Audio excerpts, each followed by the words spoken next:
In your opinion, how significant is this comment that has come to the fore from Rishi Sunak 24 to 48 hours before he lands here in Delhi?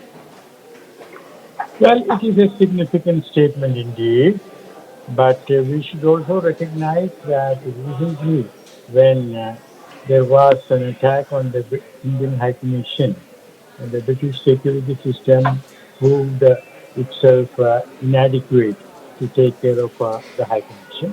But second time when it happened or was going to happen, they took proper action. So we should welcome that the United Kingdom has recognized that under the Vienna Convention, it is the responsibility of the host state to give full protection to the diplomatic missions in that state. Further, his statement that the separatist Palestinian extremists, their activities are a problem not only for India but also for UK. That is most welcome. It is the most welcome step. We also had the UK Prime Minister go on to say that the British police is completely empowered to take any sort of action. But unfortunately, we still have seen that in the presence of police there on multiple occasions where such kind of acts have happened. A lot of them are defended under free speech and freedom of expression. Do you think that kind of sentiment is also now going to stop within the power corridors and within the administration in the United Kingdom? Well, we have to understand that when a prime minister is about to visit another country, obviously he will sort of resort to language which sort of gives the best, what shall I say, position in the eyes of the country he is going to visit. But as you correctly pointed out, this is one position that no extremism will be tolerated or permitted. But on the other hand, there is a gray area where freedom of expression and sort of combating extremism, there is a gray area. That we have to understand. Right, Mr. Fabian, thank you so much for speaking with us here on CNN News 18. The hope is certainly that the words translate into action and we do not see a repeat of what has happened in the last few months in the United Kingdom as far as pro-Khalistani sentiment is concerned. Siddhant, my colleague, continues to be with us as far as Rishi Sunak and his comments are concerned. A significant comment coming to the fore before Rishi Sunak lands here in the national capital ahead of the G20 Summit. Anil Trigunyat, former diplomat, also joining us here on this broadcast. So thank you so much for speaking with us here on CNN News 18. How significant, in your opinion, is this comment that's coming to the fore from Rishi Sunak? Can we expect stronger action to follow with these kind of words? Well, I think this is reassuring to hear from them because we have seen the several incidents that have happened that the Khalistani elements have prospered in the country, that we have seen that they have been hosting various conferences.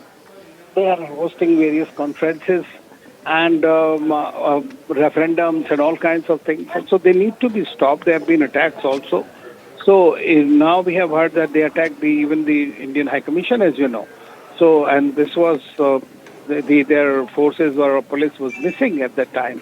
So I think that this statement coming from Prime Minister Rishi Sunak before his arrival is quite reassuring in my view if the government is really serious and takes cognizance of India's concerns. And because, see, for any terrorism, extremism, there has to be a global effort. And that global effort cannot be selective. And therefore, I hope that what he says, they will be complying with it, they'll be following on it, and we'll be dealing with this extremism and terrorism in the way that it should be dealt with globally. Right, we do hope that actions speak louder than words, and these the condemnation that's coming to the fore, the assurances that are coming to the fore, all of them are adhered to. Mr. Trigunyat, thank you so much for speaking with us here on CNN News 18. Former diplomat Achal Malhotra also joining us here on this broadcast. We'll try and reconnect that line, but Siddhant, my colleague, continues to be with us. Rishi Sunak, remember, is going to be in India in just a few days from now. The crucial G20 Summit is going to happen. There perhaps is a bilateral with India that is going to be held on the sidelines as well. In the view of all that, the kind of comments that have come to the fore as far as pro-Khalistani sentiment in UK is concerned is extremely significant. Siddhant, are we expecting a bilateral to take place between the prime ministers of both the countries, and is this something that is going to be on agenda? Absolutely, Poonam. There is a lot that can be done when it comes to relations between UK and India. And perhaps from last 2 years, Trade talks are going on. 12th round of talks are already over.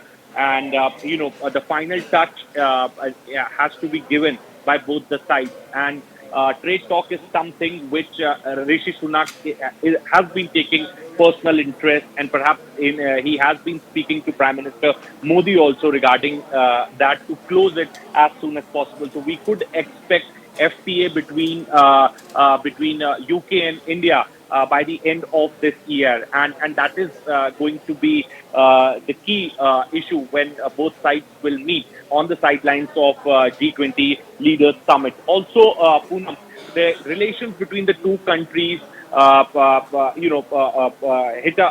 a setback when the Indian High Commission in London was attacked. But the kind of response that India got from London post that, in terms of action against those extremist groups, the arrests were made, and also, the 95,000 pounds were pledged by the government of UK to study this entire issue of extremism and how to tackle it. So, the response was quite assuring to the Indian side, and this is a reason that the trade talk is very much on track, and we could expect the trade talk to end somewhere before this year.